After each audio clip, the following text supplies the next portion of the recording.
Olá, eu sou Daniele Dias e hoje lhe convido a refletir sobre mobile learning e a construção de objetos digitais de aprendizagem. A nível de organização da minha fala, eu estruturei em duas partes. Primeiro, eu trarei reflexões sobre as questões de uso dos dispositivos móveis, uso das tecnologias na educação, e depois eu vou tratar dos objetos digitais de aprendizagem. É evidente que eu relacionarei esses dois campos.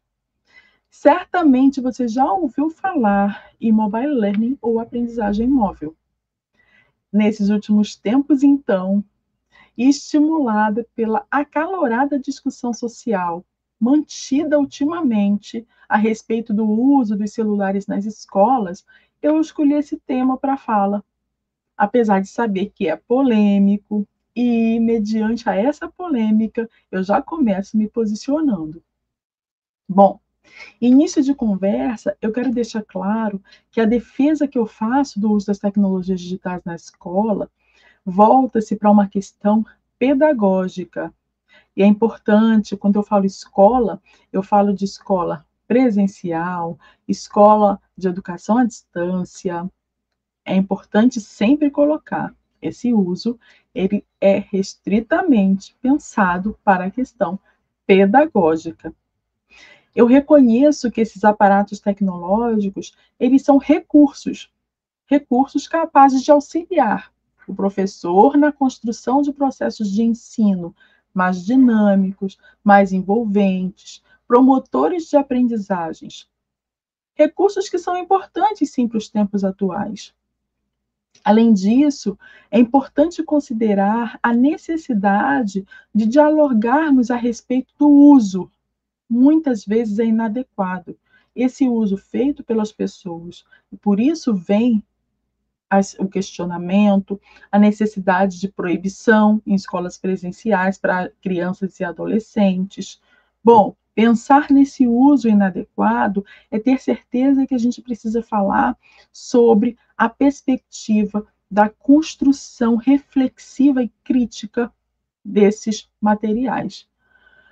Na verdade, eu vejo que foi transferida para a instituição de ensino a responsabilidade de um ajuste, de um descompasso social relacionado ao desenvolvimento do vício por excesso de uso das telas, que cientificamente é chamado de nomofobia, que é uma compulsão que pode afetar adultos e crianças. Essa compulsão, ela vem em virtude da sensação de prazer gerada pela produção da dopamina. Portanto, é necessário ter cuidado para que os nossos processos não desencadeiem aí processos que são viciosos. E aí eu me coloco pensando na perspectiva de uso dessas tecnologias com as pessoas adultas, que também ficam viciadas, né, nas telas, mas podem, portanto, refletir e se analisar a respeito desse uso, desse hábito, né, em relação ao uso das tecnologias móveis em especial. Nós sabemos que esse vício, ele não é oriundo, evidente, do uso pedagógico que é feito nas instituições de ensino. Esse uso, ele é indevido em virtude das várias questões mercadológicas que são inseridas nesses materiais, para que possam, sim, capturar a atenção do usuário, de maneira que estes fiquem, de fato, viciados na forma de construção e recepção dessa informação, para que tenham aí a sua dopamina desenvolvida de uma forma mais ampla e que tenha a sensação do prazer no uso daquele material, né? Quando eu falo isso, é pensando, portanto, que proibir, pensando na escola presencial, pensando na escola das crianças e dos adolescentes, proibir a presença desses recursos, no meu ponto de vista, não é o caminho mais propício para o sucesso da presença da tecnologia na sociedade. Por que eu falo isso? porque a tecnologia ela vai continuar existindo, vai continuar avançando, vai continuar crescendo, e nós precisamos discutir como cada um de nós, na verdade, utiliza esses recursos. E temos também que pensar como nós estamos utilizando dentro das nossas casas, porque antes de chegar à escola, esse recurso está presente lá na nossa casa, está presente na nossa mesa de cabeceira, e isso nós precisamos refletir sobre, né? Portanto, nós, quando falamos da Lei 293 de 2024, que orienta o não uso de celulares com acesso à internet nas escolas, é importante também considerar que essa lei ela cria uma exceção para as atividades pedagógicas, ou seja, ela tem cuidado, tem percepção a respeito da necessidade desses recursos enquanto aparatos pedagógicos utilizados a favor do ensino para a aprendizagem, né? Por outro lado, eu entendo perfeitamente a complexidade de ações de controle para se ter positivamente essa exceção levada a sério nos espaços de educação. Como é que a gente vai fazer, portanto, para proibir que os estudantes tenham lá acesso ao celular na hora do recreio, né? Pois bem, pensar sobre isso é considerar que essa discussão ela precisa ir muito mais a fundo. Na verdade, não é simplesmente o fato de proibir na escola que vai fazer com que esse vício seja reduzido, quando ele pode não desejar ir para a escola para ter acesso em casa facilitado durante o tempo que ele tiver interesse. Portanto, a discussão social ela tem que ser mais ampliada, digamos assim, para que consigamos aí minimizar os prejuízos causados por essa dependência em telas.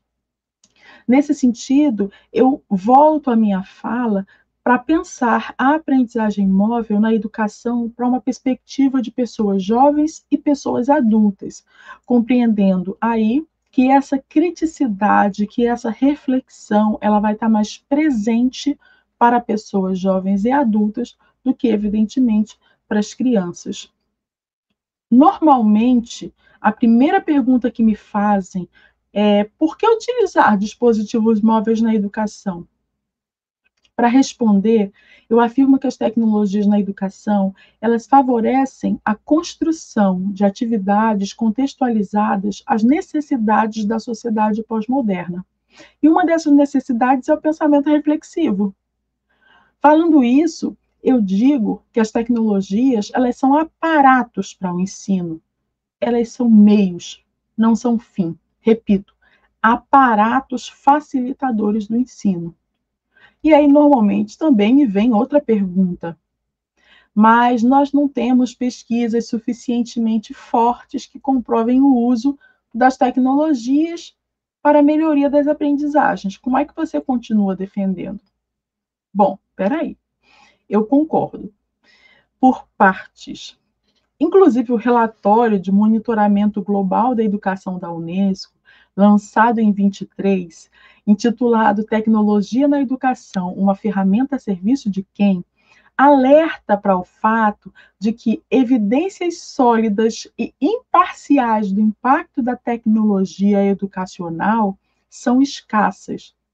Mas eu tenho que colocar que esse mesmo relatório, que precisa ser lido com muito cuidado, que precisa ser estudado por cada um de nós, ele coloca que a tecnologia digital aumentou o acesso a recursos de ensino e aprendizagem.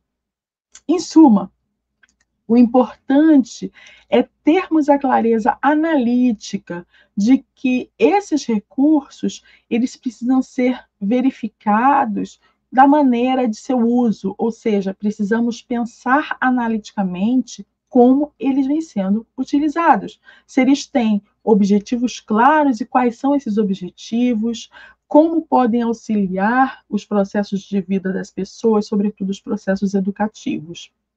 Além de pensar no dispositivo, quando tratamos da aprendizagem móvel, precisamos também considerar a presença de uma cultura de mobilidade na humanidade.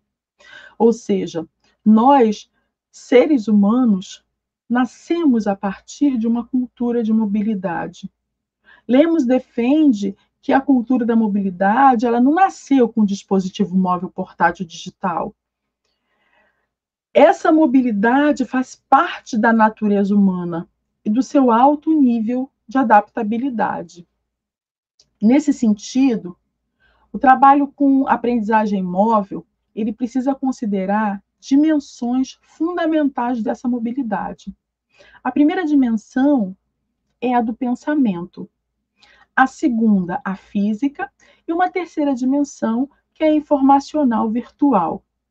E com foco nessas três dimensões, pensemos que na dimensão da mobilidade do pensamento, esse campo cognitivo, ele é levado à tona, onde nós podemos ilustrar pensando assim, que a aprendizagem, ela pode acontecer de forma a reconstruir as nossas ideias antigas.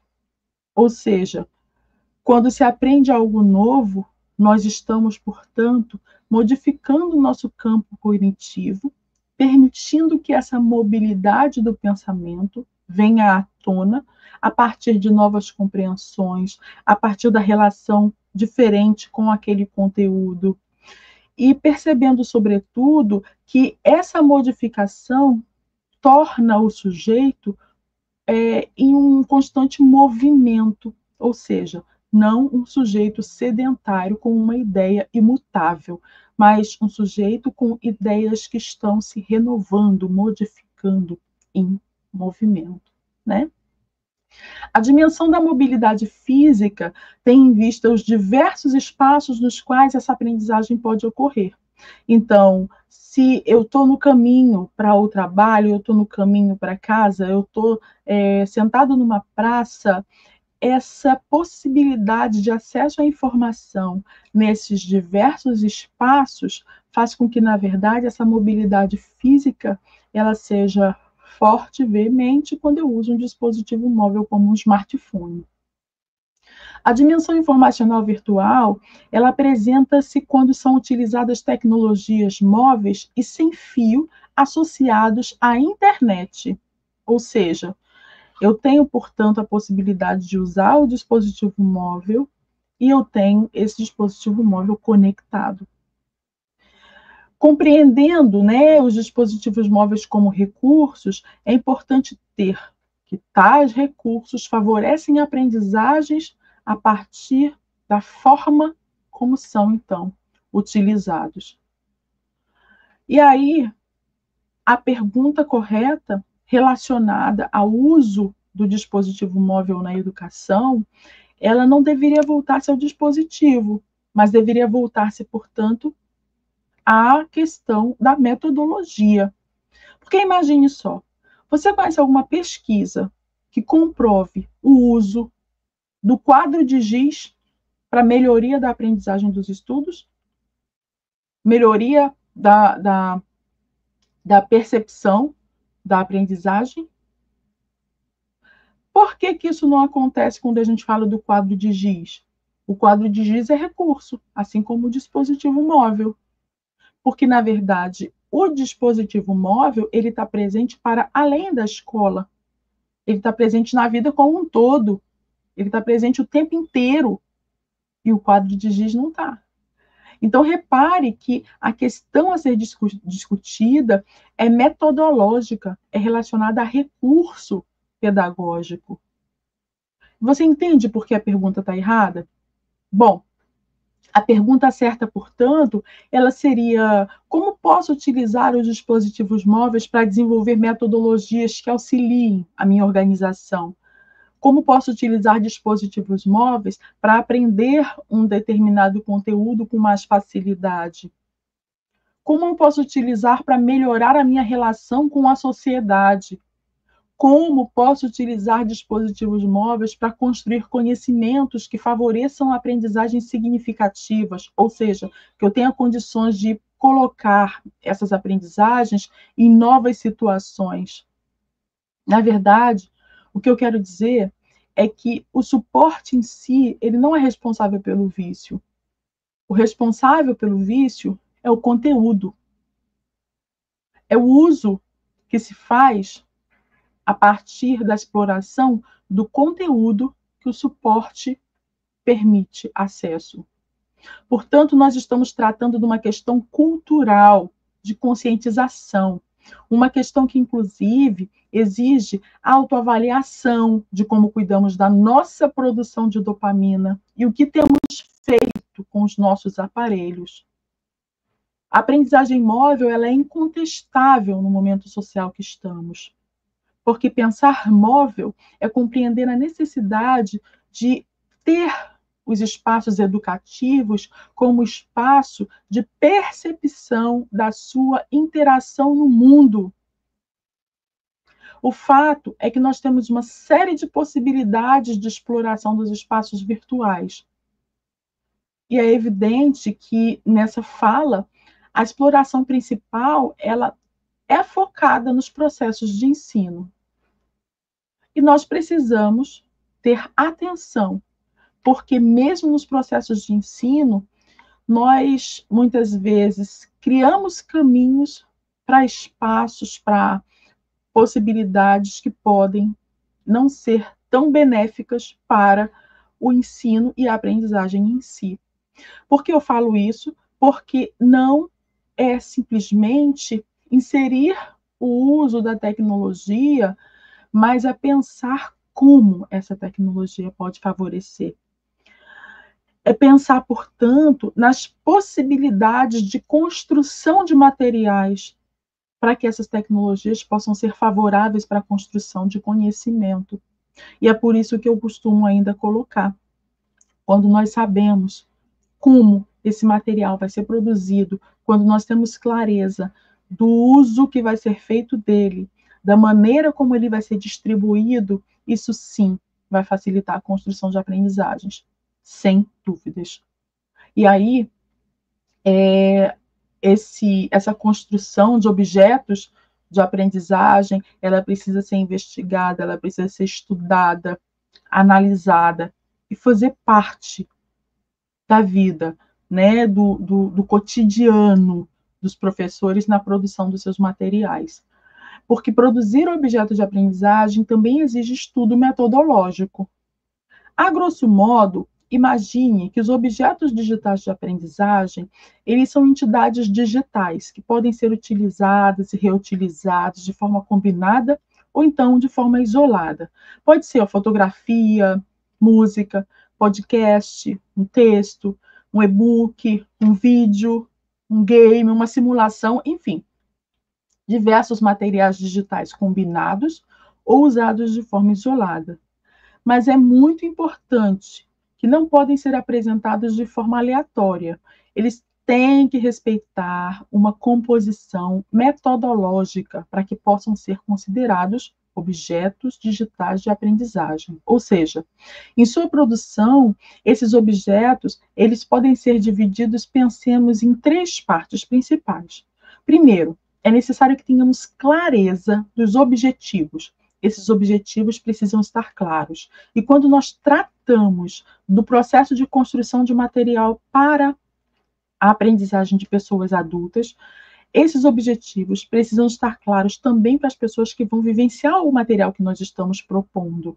Portanto, a primeira coisa que eu coloco no meu objeto de aprendizagem é o que eu desejo com ele. O que se deseja a partir daquela navegação, daquela vivência, daquela exploração. O conteúdo é a segunda informação importante, é claro, porque é o coração do seu objeto de aprendizagem, né? Depois que você apresenta os objetivos, é necessário que você tenha um conteúdo claramente apresentado. Esse conteúdo, ele pode ser, portanto, configurado, né, a partir de vários materiais dinâmicos. É aí que eu coloco que entram as fotografias, que entram o áudio, que entra o vídeo, enfim, esses vários materiais combinados para que o conteúdo possa ser apresentado de uma forma muito clara, considerando ainda que As pessoas aprendem de formas diferentes, portanto, muitas vezes aquele mesmo assunto eu preciso trazer em duas abordagens diferentes de material, apresentando como texto e como um áudio, apresentando como um vídeo e como um áudio, né? Enfim, eu preciso trazer aí uma compreensão de percepção para as pessoas. As pessoas aprendem de formas diferentes, então, no meu objeto de aprendizagem, eu preciso também inserir a perspectiva de oferta do conteúdo de forma diferenciada, com atividades interativas, que vem a parte da prática, né, que é o terceiro momento do meu objeto digital de aprendizagem. Essas atividades interativas, elas são muito importantes, porque fazem com que, na verdade, o sujeito saia do conforto cognitivo e comece, portanto, a participar de desafios que vão fazer com que ele entenda o momento de aprendizagem como um desafio, para que aquela tal dopamina possa sim ser estimulada para o seu desenvolvimento e ele tenha prazer no momento de estudo. E, sobretudo, que tenha esse material, possa oferecer feedbacks continuamente, que ele seja recheado por feedbacks. E eu costumo ainda colocar um quarto momento, que seria um momento de avaliação. Tanto avaliação a respeito das aprendizagens, quanto avaliação a respeito da vivência do material. Além de ter clareza, portanto, dos objetivos de trabalho, o uso dos objetos digitais de aprendizagem, ele deve ser formulado com atenção a algumas características. Bom, pensemos metodologicamente que nós temos a construção com objetivos claros, conteúdo, prática, recheada por feedbacks e avaliação. E depois nós precisamos ter clareza que cada material desse, ele precisa ser organizado com foco, com cuidado, algumas características que são a reusabilidade, ou seja, esse material que a gente produz, esse objeto digital de aprendizagem, ele deve ser reutilizado em diferentes contextos. A adaptabilidade, ou seja, podendo ser utilizado em qualquer ambiente de ensino. A granularidade, o que é isso? É pensar que o meu objeto digital de aprendizagem, ele é composto por vários pedacinhos. Que pedacinhos são esses? É a foto, é o áudio, é o vídeo, por exemplo, que eu vou juntar e vou compor um objeto digital de aprendizagem. O que eu quero dizer é que o objeto é formado por vários outros objetos. Esses pequenos que ficam dentro do maior chama-se grão. Então, o meu objeto de aprendizagem, ele é composto por vários grãos. Quanto maior o número de materiais, mais potente ele vai ser, digamos assim, né, para o processo de ensino, mas também mais particularizado ele vai ser. Ou seja, menor vai ser o índice, o nível de reuso dele para situações diferenciadas, né? Quanto maior a granularidade, menor a possibilidade aí de reuso para situações diferenciadas. Imaginemos, portanto, que esses grãos, eles vão fazer com que o meu material ele possa ser utilizado de uma forma diversa a partir da sua construção. Outra característica é a acessibilidade, ou seja, permitindo que esse material possa ser utilizado a partir das necessidades de várias pessoas diferentes. A durabilidade também é uma característica importante a ser colocada, porque ele pode ser utilizado durante muitas vezes, como falei, independente da mudança da tecnologia. Então, imagine que eu faço uma fotografia. Será que ela abre com facilidade no computador, num celular com um sistema operacional Android, num celular com outro sistema operacional? Enfim, é necessário pensar na durabilidade daquilo que eu estou produzindo. Na interoperabilidade, que é exatamente o intercâmbio entre diferentes sistemas, é pensar exclusivamente se ele vai operar de forma satisfatória em sistemas diversos. E o mais importante, além das características, é que esses objetos digitais de aprendizagem tenham metadados. E o que são metadados? são características do material que eu estou fazendo. Por exemplo, o nome do autor, a quem se destina, o assunto, a data de criação, informações que vão dizer quem é, o que é aquele objeto que eu estou produzindo, para quem eu estou fazendo, para que contexto de ensino. Então, os metadados, eles são muito importantes para que quando a gente disponibiliza esses materiais na web, por exemplo, outras pessoas possam localizá-lo com facilidade e possam, portanto, reutilizar, reaproveitar para as suas, ou não, ou utilizar como a gente produziu, né, para as suas situações de ensino também. Quando eu produzo um objeto digital de aprendizagem, especialmente para espaços de educação à distância, eu preciso ter uma análise clara do meu público, para identificar qual é o principal dispositivo que vai ser usado para acessar o curso e acessar o material que eu estou promovendo. E assim, para que tenhamos, então, mais atenção às especificações desses materiais que vão ser incorporados. Ou seja, se o meu aluno lá na ponta, se o estudante lá na ponta vai acessar o meu objeto digital de aprendizagem a partir de um dispositivo móvel, eu tenho que, quando produzir, eu tenho que prestar atenção se ele vai rodar devidamente no dispositivo móvel.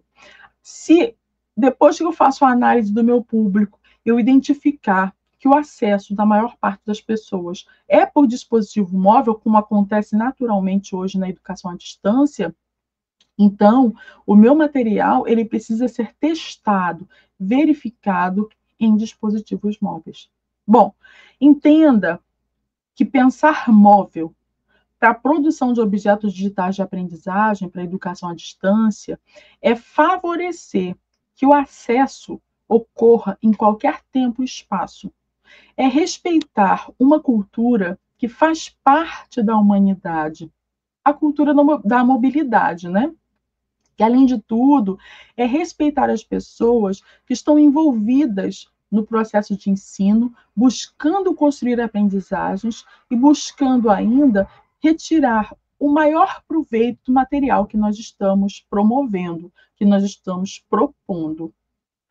Para finalizar essa conversa, eu deixo a sugestão de uma ferramenta gratuita, um software livre de código aberto, muito bacana para a construção de objetos digitais de aprendizagem, porque essa ferramenta permite que se pense a partir dos metadados, que se incorpore materiais diversos, que se possa, portanto, fechar, né, esse pacote do objeto digital de aprendizagem com vários materiais dentro, que possa ser incorporado numa plataforma como o Moodle, o LMS, como o Moodle, por exemplo, né? Então, pensar na construção do objeto de aprendizagem é pensar também qual ferramenta ou quais serão as ferramentas que eu utilizarei para que eu possa ter aí condições de melhor ofertar o produto do meu trabalho, o produto desse objeto, o produto da produção em si, né, para as pessoas que vão acessar. E essa ferramenta chama EXE Learning, X-Learning, ou seja, é uma ferramenta de autoria, gratuita, e que eu indico que você baixe, navegue, crie, mas que, sobretudo, que você também permita que as pessoas com as quais você trabalha produzam. Né? Então, não é apenas produzir para oferecer a informação, mas também estimular que outras pessoas, durante os seus processos de estudo, produzam para que possam configurar os seus materiais e sistematizar as suas aprendizagens. Então, é isso. Fico por aqui. Agradeço muito por sua atenção. Eu espero que tenha contribuído e conte comigo no que for necessário. Até mais.